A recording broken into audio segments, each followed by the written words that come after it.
Sure. Peace, greetings, everyone. I guess many of you have heard the term Islam is a religion of peace. Yes? And yes, you may roll your eyes. For us as progressive Muslims, we believe Islam is the religion of peace, but we also recognize in practice we are far from it. So my subject matter is I'm going to address the theological perspective and debunking the theological argument for injustices in the name of Islam. I'm going to focus on gender equality and LGBTQ rights. 1400 years ago, the Quran was revealed, and it was done so to address the injustices of the society of that particular time. 1400 years later, we're still arguing for basic human rights, the right for women to marry, what age she should marry, and LGBTQ rights, which, as we all recognize, are human beings. So, the word Islam means peace. Peace cannot exist without justice. You cannot have peace when you have the unjust entity and you have those that are unjustly treated. There is no peace in that equation. Justice gives birth to peace, and this is a very important foundation from which Islam is formed and is founded. And there is a verse in the Quran that talks about it, instructs believers to be just even against themselves.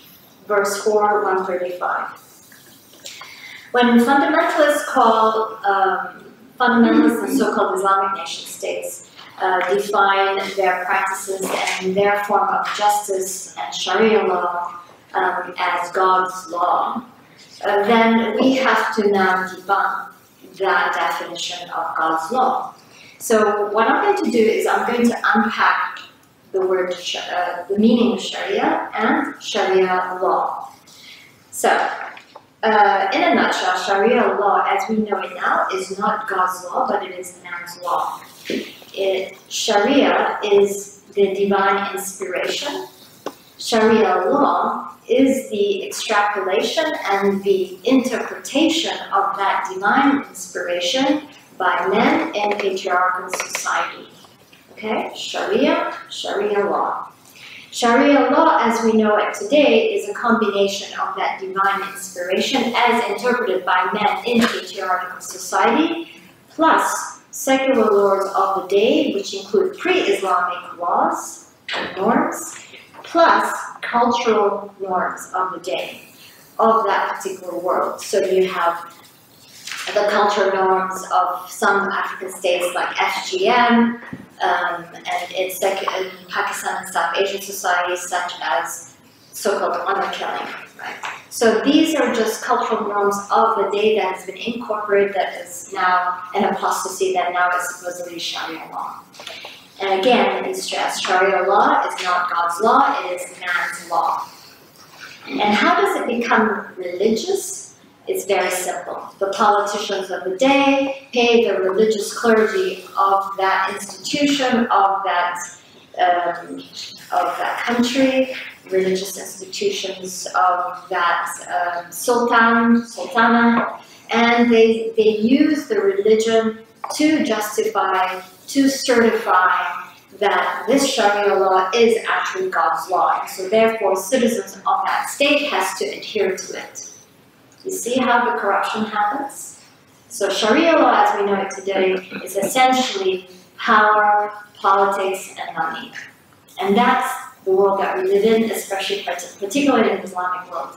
I'm really condensing this concept of Sharia law that Islamic scholars have written books and put 30 years into 1 minute for you. So the twist of using Sharia law for all the injustices that we've heard today is really unfounded in Islam, in the Quran. And then you have the text of Hadith that complicates the interpretation of the Quran. Here's the twist, and especially for the agnostics and the atheists in the room, this is going to be very difficult for you to listen to. In the Quran, for the most part, it is, for most Muslims, it is the word of God. But also the Quran is very clear about our right as individuals, as human beings, have the conscience, have the capacity, we are given the capacity to think for ourselves, and we are demanded to be critical and to make the decisions of our lives. Now, you're given the decision to do good deeds or bad deeds. At the end of the day, you're going to be judged by those decision-making processes, right? But what has happened is that the rigidity and the compulsion, the forced Islam imposed on individuals in so-called Islamic states have taken away our right as human beings, as individuals, to make those decisions for ourselves. So you have Islamic nation states, obvious ones, is Saudi Arabia, where you are compelled to practice Islam, their version of Islam. Malaysia is becoming, my home country, is also becoming what I would call Malaysia, Saudi Arabia light. We have also the moral police, as Humayr stressed. Allah is now exclusively a Muslim God, and used only for Muslims, when we know Allah is the God, which is the same God that we all share.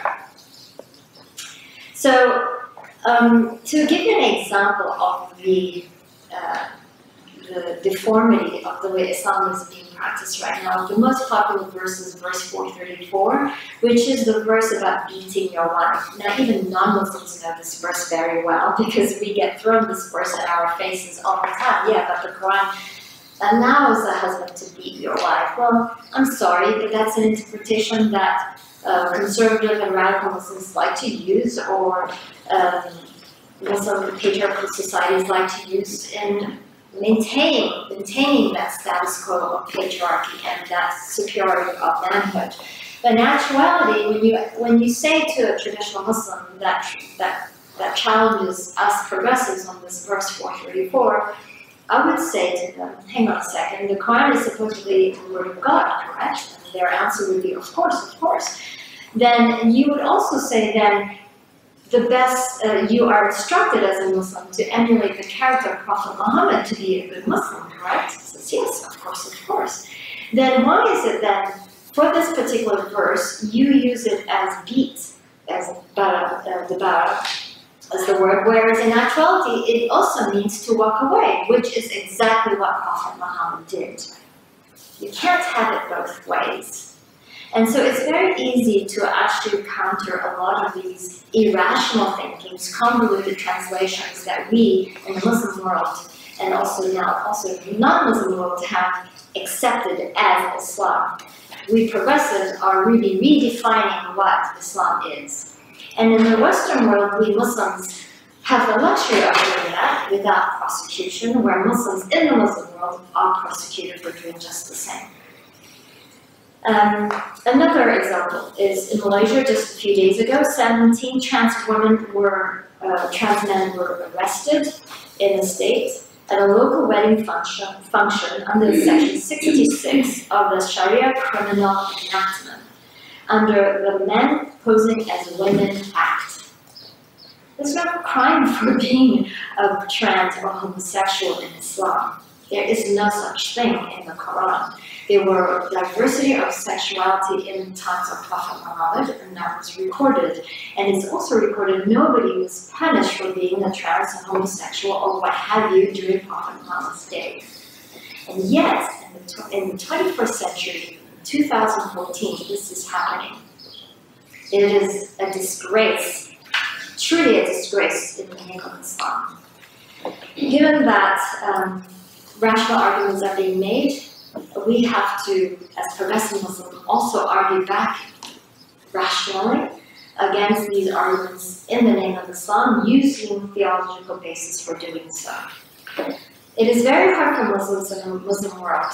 We recognize that. And our conversation, our brief conversation with Humayr and many others in the Muslim world, it is very hard for Muslims living in the oppressed societies, living in the real-life realities of Islam in their particular world, to recognize that the Islam that we are trying to re-educate Muslims about is actually Islam. A lot of Muslims in the Muslim world actually dismiss what we are instructing and advocating for, because they believe that the Islam in their Muslim world is actually the correct Islam.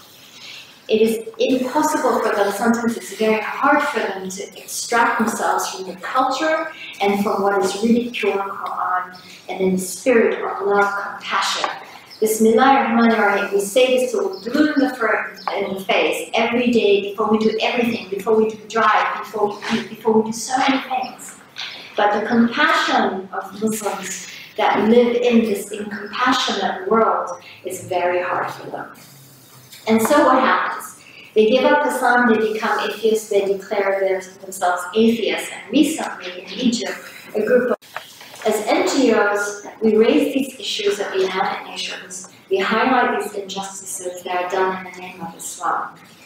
But at what point do we NGOs, United Nations executives, the human rights rapporteurs, the mission, at what point do we collectively say, no, you are not allowed to use religion as an excuse for all these injustices? At what point do we collectively use our political, our economic, our technological might to challenge the OIC in particular to say, I'm sorry, you are no longer allowed to use Islam and your cultural norms, so-called Islam, to execute, to stone, to flog, to imprison, to what have you, in the name of religion. All these injustices in the name of religion.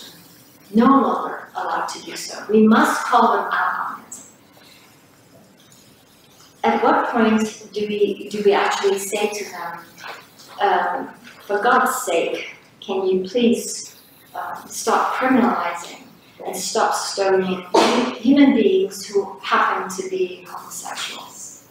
And that is the question that I put forth to everyone in this room.